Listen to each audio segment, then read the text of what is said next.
he's doing here? Oh, you're lucky I didn't use my gun. That's okay. We'll use ours.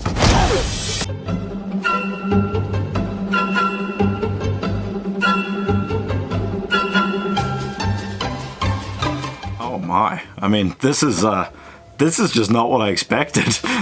The idea of teenage bounty hunters in my head before I began watching this, it definitely had comedy in there.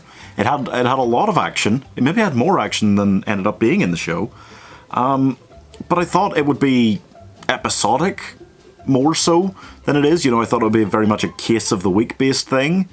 And in my head, it kind of petered out by the end of the first season, you know? Beyond that, I kind of expected it, I think, to not focus very well on what their lives as teenagers would be like. You know, I thought it would kind of leave a lot of that to the side, instead of very much being able to focus in on them as teenage girls, as much as it, maybe more so, than it focuses on them being bounty hunters. What we've got really did surprise me in this case. I've reviewed some great shows this year, you know, but every time I've watched one of these shows that has quickly become one of my favourite shows going on TV right now, it's been something I expected to be that good. You know, The Mandalorian, Umbrella Academy, The Boys. Every time I came into one of those, I was like, there's something about this that tells me I'm really going to love it.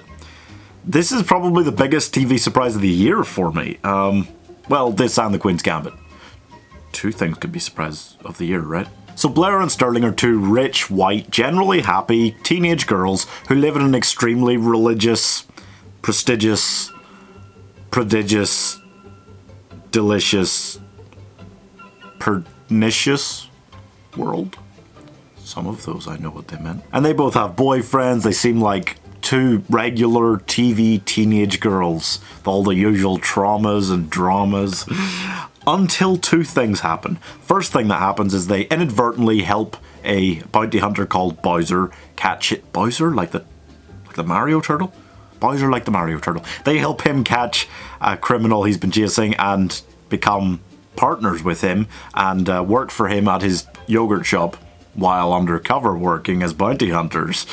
The second thing that happens is that in every episode of this show, there is so much story progression, character progression, moving through things that these kind of stories that would take, you know, that would be like season-long arcs in a weaker show. It moves through a lot of this kind of stuff that you would expect to see in these shows so quickly and moves on to other cooler, weirder, better things that you're left going, wait, what? What? Oh.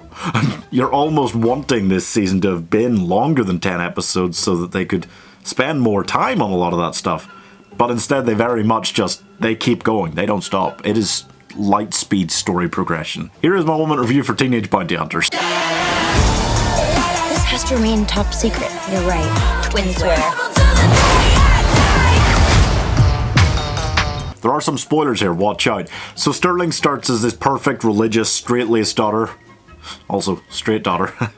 Oh, and I love the subversion of that character through a messy phase and then coming out of that phase by coming out. Yeah, I think the story progression I'm talking about is exemplified by the fact that well before the end of the first season, they've both broken up with the boyfriends they were at the start. You know, if they both had boyfriends at the start, you kind of think, well, maybe one of them will break up at the end of the first season. That'll be a big drama thing. No, it's like boom, boom, boom. You know, we'll hit this thing in the second episode, we'll get it done, and then this other boyfriend will get that done like the 6th episode so she can move on and do all this other stuff. And it is astounding the speed at which they move. I actually really loved it. I so much appreciated it. It was such a nice, fresh take on teenage girls in general, you know, and the writing is so smart. Everything about this is so good. I'm giving Teenage Bounty Hunters Season 1 85 out of 100.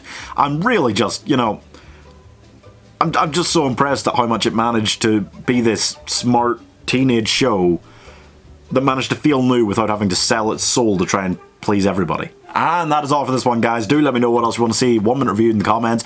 I've got TV requests. I'm going to watch Criminal UK, other stuff, Christmas stuff. But let me all know what else you want to see and subscribe to never miss another review, fancast, etc. Just subscribe.